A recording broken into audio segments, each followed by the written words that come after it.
டேய் கோபாலு, நீ வேலையெல்லாம் சுத்தமா செய்யறதில்ல. தோட்டத்துல செடி அடிச்சது நெட்டையா? அங்க வாரு குப்பையில. ஐயா செஞ்சுட்டு தாயா இருக்கேன். என்னத்த செஞ்சியா?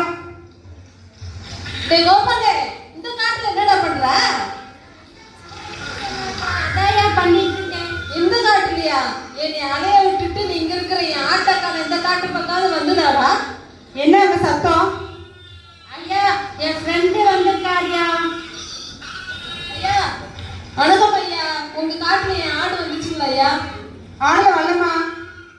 உன்னை பார்த்தா ஆடு தேடி வந்த மாதிரி தெரியலையே, ஆடு திருடு வந்த மாதிரி தெரியுது. ஐயா பெரிய மனுஷரே, நீங்க எப்படி சொன்ன? எப்படி எடுத்து சொல்றா கோபால் நம்மளை பத்தி? என் ஆட்டை தான் தேடி வந்தேன். டேய் கோபாலு, அவனை அடிச்சு வரட்டு. ஐயா நேத்துல இருந்து அவர் ஆடை காணான்னு தேடி வர்றாரியா.